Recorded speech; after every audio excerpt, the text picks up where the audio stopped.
Hey, everybody. I'm recording this on Tuesday, the 26th, as the holiday approaches. I wanted to reply to a lot of folks who have been very, very kind about, sending me emails and messages asking, like, when's the show coming back? When are you going back full time on all this stuff? How are you? Are you okay? Guys, I'm good. I am. Would I have preferred a different outcome on this election? You bet. Did I want to go write books and fly airplanes and raise grandchildren? Of course I did. But, the pace of the work that I do and that we did at the Lincoln Project this year, and that a lot of folks in the pro-democracy space did, was brutal. It was absolutely brutal. We're talking 20-hour days. I traveled about 140 days this year on airplanes. That is in the low fun category. So I needed a couple weeks to clear my head, to think about what the path forward is going to be, to rest, to sleep, to wake up in the morning and not immediately go, oh fuck, I've got 18 phone calls to make. I'm very grateful at a really profound and personal level for the notes and the support and the very kind words of folks out there who are listeners to the enemies list, readers on my Substack, followers of Lincoln, and folks who I think they could see the exhaustion in me at the end of this race. And I'm 60 years old. Well, I'm 61 now by a couple of days. And I've got a lot of energy, but even I was worn down. Back in the fight, back in the saddle. We got to reconfigure. We got to beat Trump in different ways. And the electoral outcome is what it is. We're now facing his appointment of insane people, where you need to fight that every day. We're now facing the rollout of Project 2025 throughout our government. We're going to have to fight that every day. And by the way, just a super quick aside, who the fuck in the media is going to step up now and go, oh, all the times we said Trump has disavowed Project 2025 was bullshit? Because it was. But look, we're going to have this period right now between the holidays and inauguration where you're going to see more craziness. You're going to start seeing these policies rolling out. You've seen things like Trump yesterday declaring, I'm going to impose 25% tariffs on China or on 10% tariffs on China and 25% tariffs on Mexico and Canada. This is a really dumb policy, but it's only the dumb tip of a dumb iceberg of dumb policy. It will get worse. He will do crazier things. There are no grown-ups in the room who can control him at the end of the day. Okay? All of these people who are gleeful about how much harm and pain Trump is going to cause to the country are fundamentally un-American. They want to hurt this country. They don't love this country in the way that patriots love this country. They love this country only when Trump wins. They love this country only when he's hurting someone else. So we have to face that coming up into this next year and next 2 years. So fighting those appointments, fighting the crazy policies, shining a light on the disinformation ecosystem that keeps Trump alive is vastly important, hugely, hugely important. We're going to do a lot of work on that in the coming year. And the enemies list, this show, is going to continue because now the enemies list has enemies who are absolutely overt in what they're doing. It's not just people being assholes. It's not just people being idiots. It's not just people being, Trump sycophants. These are now people who are telling you how much harm they wish to cause their fellow Americans, how much pain, how much economic disruption they wish to cause their fellow Americans. And as an American, as a patriot, I'm going to fight those people, whether it's here, whether it's at Lincoln, whether it's in other activities out there. I'm going to stay in the fight. And again, that support that so many of you have expressed to me, it's meant so much to me and to Renee. We have really been touched by your very, very kind words and your just absolutely stalwart support. I'm rested. I'm fired up. I know we lost an election, but we're not going to lose this country. And that's the fight ahead. Thanks, everybody. We've got a great guest today. Michael Tackett has a fascinating biography of Mitch McConnell. We're going to talk about that right now.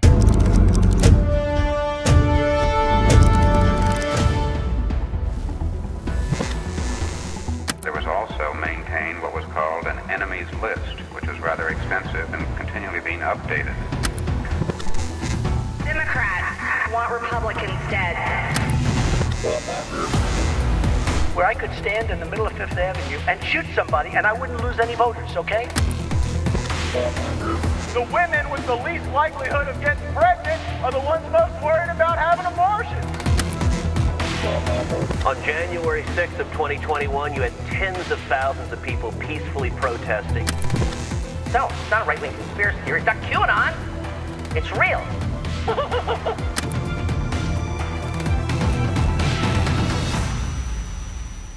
Hey folks, it's Rick Wilson. Welcome back to the Enemies List podcast. I am absolutely delighted today to have Michael Tackett on the show. Michael is a New York Times bestselling author who has just released a phenomenal new book called The Price of Power: How Mitch McConnell Mastered the Senate, Changed America, and Lost His Party. Michael, I want to say first off, I love your writing style. I love how consequential and how thorough your reporting is, because you really have gone down into a historical archaeological expedition on Mitch McConnell and how we went from the Mitch McConnell of 1985, who was a moderate sort of pragmatist, let's get things done guy, to the character he has sort of found himself in. He drifted to the right, but but in the era of Trump, it wasn't enough. Talk to us first about how you came to write this book and about Mitch McConnell. I want to start with Mitch McConnell's origin story that you really reported on more than I think any other thing I've ever read about the guy. Talk to us about his origin story, like what made Mitch McConnell Mitch McConnell. So in many respects, I think, first of all, thank you very much for having me. It's great to be here. I would say that his experience with polio shaped him greatly in ways that people didn't really understand. He was 2 years old. He contracts polio. His mother is the only person at home because his dad's fighting World War II. So the prognosis was not terrible, but it wasn't great. So the prescription was give him manual physical therapy 4 hours a day, 45 minutes a day, and tell this 2-year-old that he can't walk. Obviously, he could walk, but they told him not to walk, that would impede his recovery. So from ages 2 to 4, he's basically confined to a bedroom and interacts with his mother. And I think that was extremely life-shaping. And I also found out that for a lot of polio survivors, he fits the pattern of being a chronic striver, a high achiever. He's brittle about criticism, and he always fears failure. Right. So what led Mitch McConnell into public life? Talk to us about where the Mitch McConnell who came out of a kind of a political backwater. Talk to us about how Mitch McConnell entered public life, what drove him to do that. He was strangely obsessed with politics, even at a young age. In middle school, you can see a picture of him wearing an I Like Ike pin in his school picture. So that was something he wanted to do. But one of the reasons he wanted to do it was he wanted to be an athlete. And, his polio consequences really made that impossible. So he channeled all that competitive spirit into being a politician. And just to show how calculating he could be, and I don't necessarily mean that in a negative way, when he was a sophomore in high school, he started running for president of the student body, which was going to be 2 years hence. And he started to cultivate people, and he won over athletes and cheerleaders because he knew he wasn't the most popular kid in the school, and he ends up winning. He does the same thing when he gets to college. Then he goes through a period though where he's really lost, and he even calls it the lost decade. He's out of law school. He hates the idea of being a lawyer, so he tries to get involved in politics any way he can. And he finally gets to run for county judge executive, which is the top county office in the Louisville area.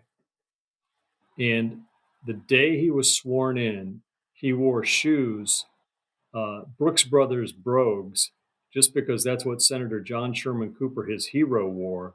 And on that very day, he had his eye on the Senate race in 1984. Right.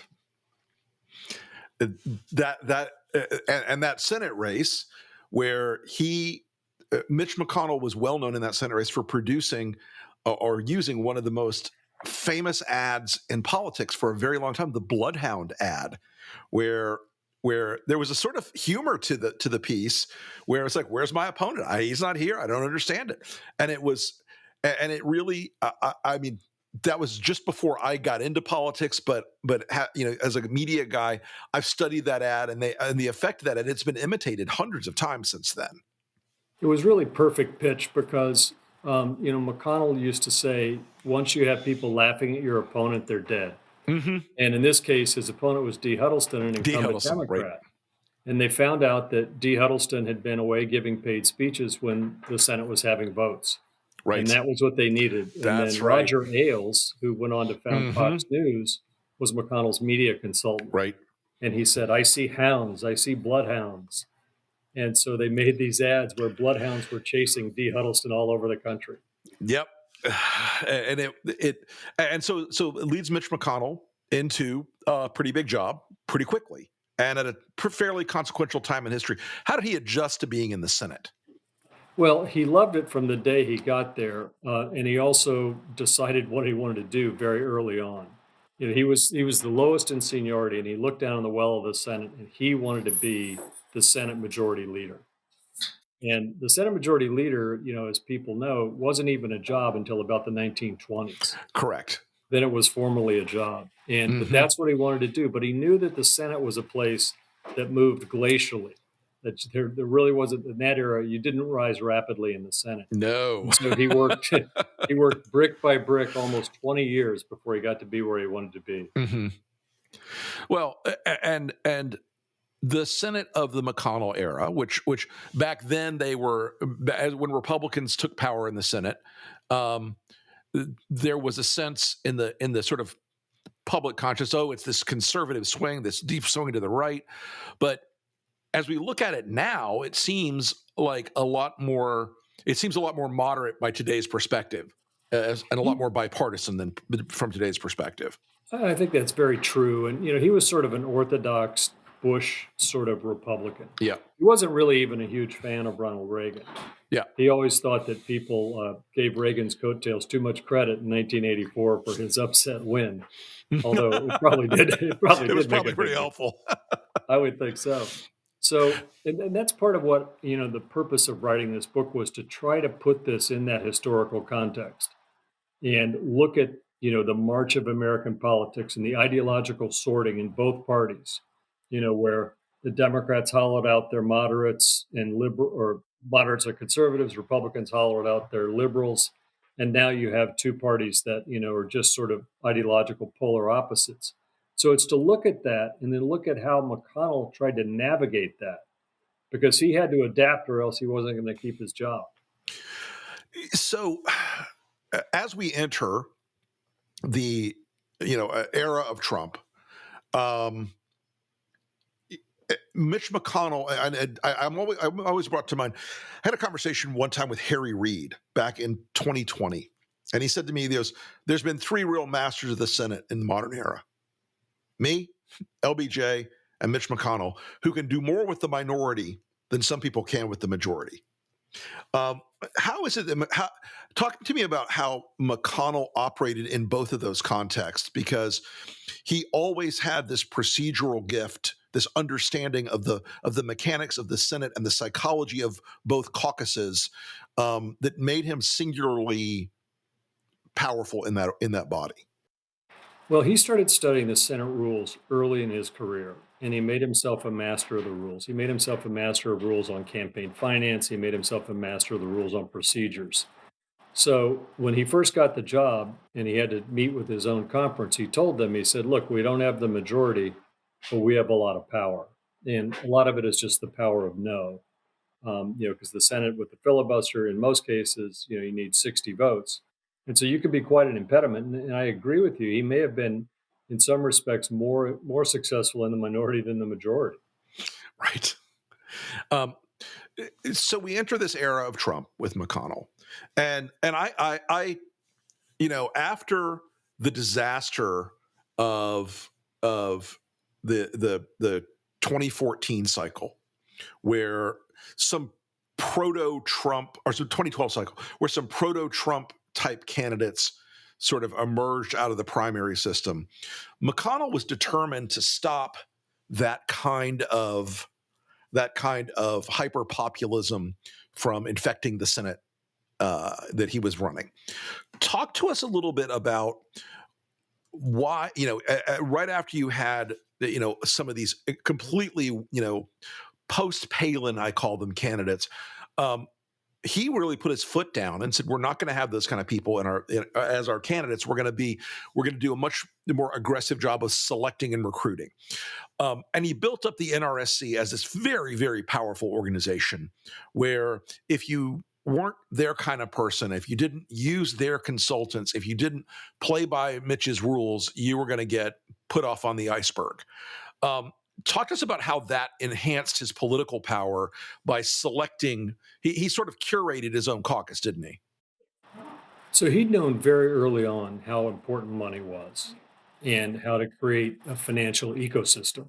So in addition to the party committee, he created the Senate Leadership Fund. And what they basically did was appropriated Karl Rove's old Crossroads organization and turned it into the Senate Leadership Fund. And it ends up being this extraordinary circle for him where he has candidates he can recruit, he can promise them money, he can give them strategy, and then he gets their loyalty until, as in recent cases, he doesn't. Right. And he read the room enough, I think, in that Obama era where he knew he couldn't play the sort of cooperative, moderate, like let's get along Republican anymore. But and I always say this. I would tell people, make no mistake, Mitch McConnell may have been more moderate than a lot of Republicans, but he was not a moderate. He was a conservative in a lot of ways. But he ends up in that era where, like, right after Obama's reelected, my goal is to make him an unsuccessful president, all that stuff, and it was trying to signal to this emergent.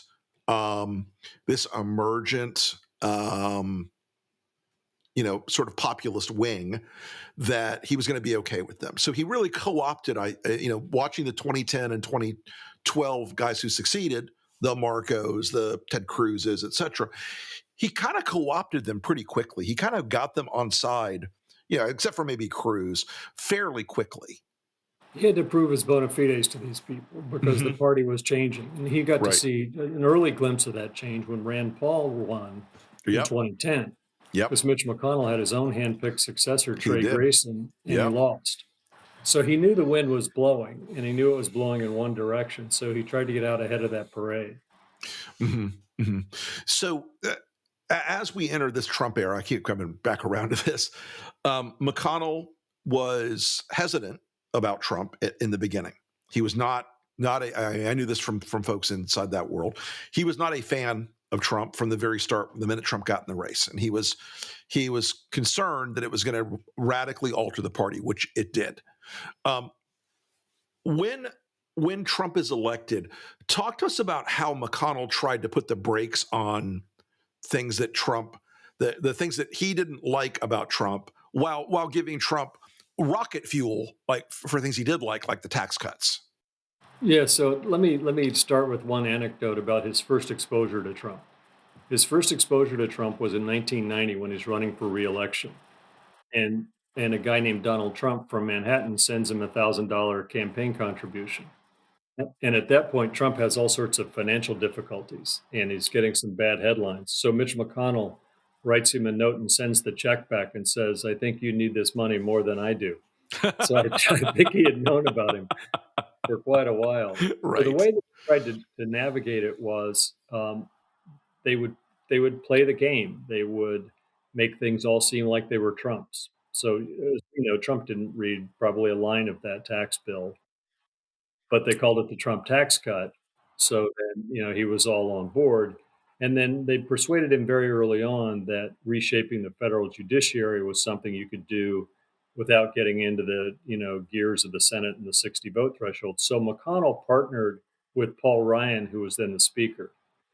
And they would each sort of take the Trump account one day after another And some staffer would watch Fox and Friends and tell him what Trump might be interested in that day, and then they would try to finesse him and to get him to do something. But McConnell kept oral histories, and he started doing this in 1995. So I had access to these very contemporaneous recollections, and really from the start, he was very worried about the erratic behavior.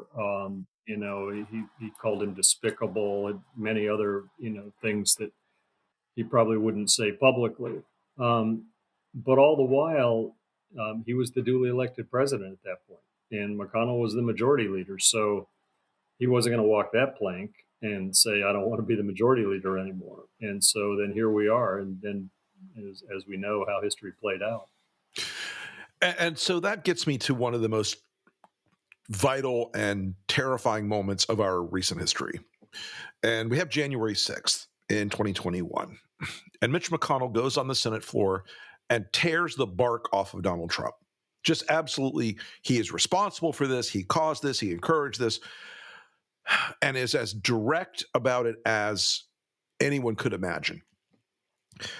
And then, as the impeachment builds up in the House of Representatives, where it's quite clear he's going to get impeached, McConnell,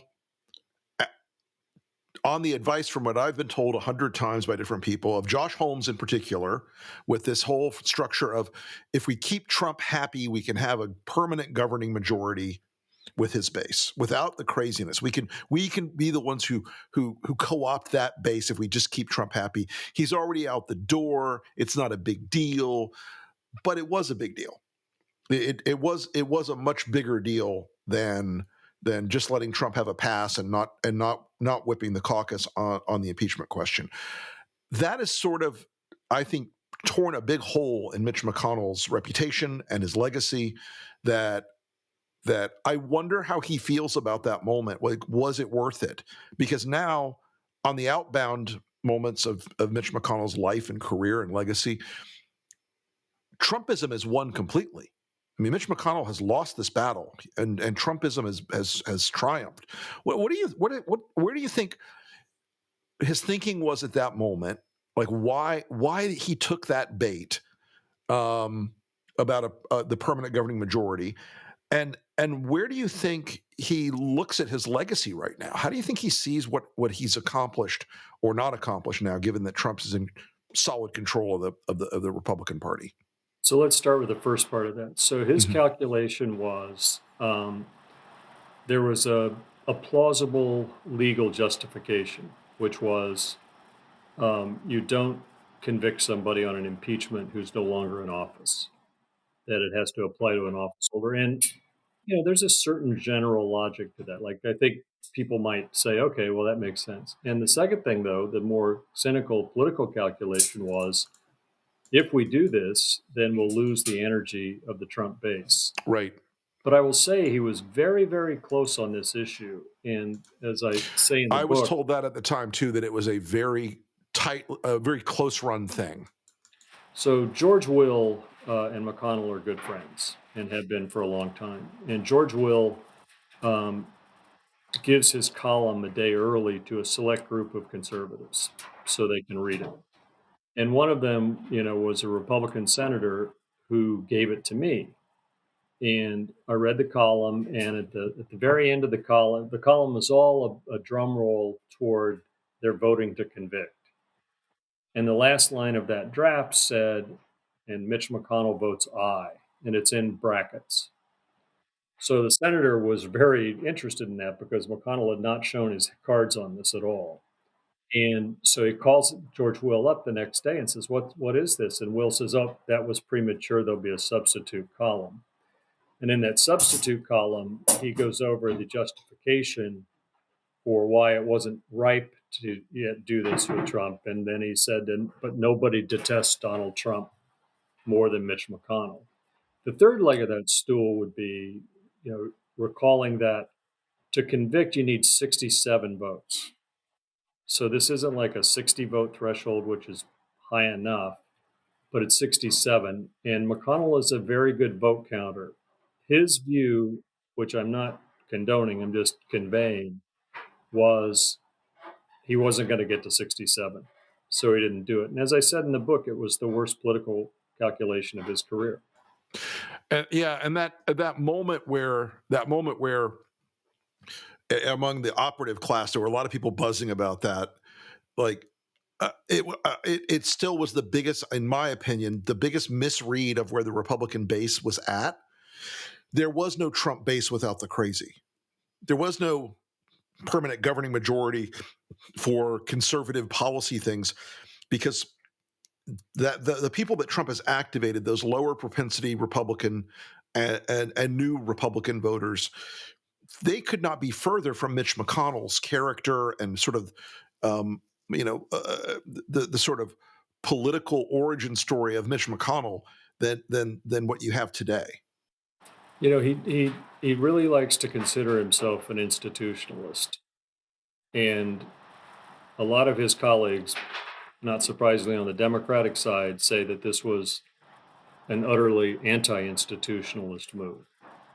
That if he were an institutionalist and cared about the Senate, then he would have taken a different step. And then, you know, we see how it'll play out. I will say, you know, there are a lot of people, if you look at the tape of their interviews around January 6th, and then you look at the dramatic, you know, backflips they did to 100% say it was okay. So but you know, he's the leader. So our expectations are different. So with McConnell, you know, Democrats have always made McConnell out to be, I think a lot of what he is. He's very crafty. He's very smart about the rules and procedures. When you post a Mitch McConnell up against a Chuck Schumer, I'm always struck by the difference. I'm always struck by McConnell seems to always know where he's going, and Schumer rarely seems to like look down the road 10 miles. McConnell's gift, I think, has always been strategically that he can look down that road a long way. I'm so curious why he couldn't see it with Trump. It's like the great mystery of a guy who is very smart, who is very considered as a political thinker and strategist, and he missed like what was going to happen next if he didn't proceed with impeaching him. I mean, you know, I guess we all sometimes engage in presentism where Right. we judge the past through the present. I mean, I think you could probably make a legitimate case that if a president had tried to foment an insurrection against the government and prevent the peaceful transfer of power, that, you know, perhaps that would be enough of a stain to drive them from public life. But that's not what happened. But I mean, it is in a weird way. He is part of this like post-shame era in the Republican Party, and I remember when he was fighting with Obama and the Obama administration over the Supreme Court over the Garland nomination, and I remember telling a Democratic friend of mine, I'm like, "You are living in a fantasy world if you think Mitch McConnell will not kill this thing dead. He is going to absolutely." And that was that argument at the time. My friend said, "Oh, the institution." I'm like, no. This is a guy who understands his caucus and who understands what he can do with them in this position. So speaking of that caucus, talk to us a little bit about what it looks like now. I feel like John Thune may have been like the sort of last gasp of McConnellism in the Senate. What's the future of the Senate post McConnell? What do you think it looks like as we leave that era?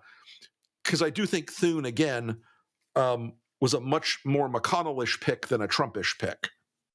100%. And, you know, he would note that roughly 2/3 of the conference voted for a non-Trump candidate because the others voted for John Cornyn, and Rick Scott, you know, got 13 votes or whatever it was. And so for that wing of the Republican Party, that's their sort of whiff of hope. The way McConnell is probably going to approach this is he's not going to pick every fight. He doesn't, you know, there's no percentage in being the permanent scold for Trump. On the other hand, I think there will be lines in the sand for him. One of them, you know, maybe in some of the cabinet nominees. Another would be aid to Ukraine, and the third would be to protect the filibuster. You know, I've always been intrigued by the argument among, you know, a lot of Democrats when they're out of power is, oh, we've got to get rid of the filibuster. Republicans when they're out of power, got to get rid of the filibuster. he has held the line on that one thing more than anything else in my observation of the Senate maneuvering. There was always like Mitch McConnell will die on that hill about the filibuster. Until it came to nominating Supreme Court justices. Exactly. His with the McConnell exception, but the MAGA caucus, call it what it is, I think. It's still not even a majority of the caucus, but it's nosing toward that. And I wonder how that caucus looks next time after, the 26 map is not as great for Republicans. It's not, the next map is the sort of the split map. It's not a great map for Republicans. It's not a terrible map for Republicans. I wonder how some of those recruitments are going to go with McConnell less directly managing that as it goes forward. I mean, and Thune, he's got some of the same consultants, obviously, but I'm wondering if those guys maintain their ability to control the recruiting process as much as they have. So the first thing I would look for is what happens to the Senate Leadership Fund. Does Thune try to appropriate that organization led by Stephen Law, which is an extremely effective organization? They know what they're doing. They know how to do it. Thune is obviously going to want to put his own stamp on it. McConnell got very actively involved in recruiting. He was the first person to go to Governor Justice in West Virginia and try to persuade him to challenge Joe Manchin. But he doesn't always win. I mean, sometimes his picks don't win. Herschel Walker, Bernie Moreno in Ohio this time. And sometimes the people who really owe their victories to him aren't loyal to him, namely people like Ron Johnson and most notably J.D. Vance, who arguably would not be in the Senate without the Senate Leadership Fund. Right. And for folks, this is really inside baseball. There's one firm basically that represents most of McConnell's candidates over the years. They've been they're an enormous powerhouse. They're the biggest. They split the campaign side and the Senate Leadership Fund side in terms of this spending. A lot of those folks have sort of moved into an era, I think, where they're trying to play that game of like we can use the McConnell method and recruit decent candidates, but be just MAGA enough, just Trump enough to win. And I think they actually did that in Pennsylvania with Dave McCormick this year. Yeah, I mean, of course, McCormick was McConnell's favorite candidate when he ran against Dr. Oz. So that's an easy lift for those guys to do that. But yeah, I mean, this is the era that they're in because, Trump came back and he came back stronger and more formidable and said he was going to practice retribution. So yep. I guess if you're in that consulting world, you have to tread lightly. Play the game. So let me ask you this question before we wrap up. This is, I think, probably the best biography, best history of Mitch McConnell that is going to exist for a long time. Good and bad about this guy. Where do you think his legacy stands 20 years from now? Well, that's a great question. I think he may be regarded more for his strategic and tactical acumen. But on the other hand, you can draw a straight line between some pretty fundamental changes in American life and his decisions, particularly with respect to the Supreme Court. You can draw a straight line to the Dobbs decision. You can draw a straight line to the affirmative action decision. You can draw a straight line to the Chevron decision. So looked at in terms of consequential, I think he'll be seen as a very consequential figure. Mm-hmm. Mm-hmm. I think that's right. And again, that consequential can be good and bad. And I think I still think that the January 6th, post January 6th impeachment decision, that was a huge inflection point in American history. And I think that's going to probably not accrue to his benefit as much in the historical picture, as he might have hoped, because I don't think that the sort of place he came from looks much like the place they're going. I think that's really true. And you know the old joke, Rick, there's a reason Profiles in Courage is such a short book. Yes, it is. So, what else should we know about Mitch McConnell, Michael? Before we wrap this up, what other thing that you, when writing and reporting this book, what other thing came out of this that really like you went, "Whoa, I didn't see that coming"? He's somewhat emotional.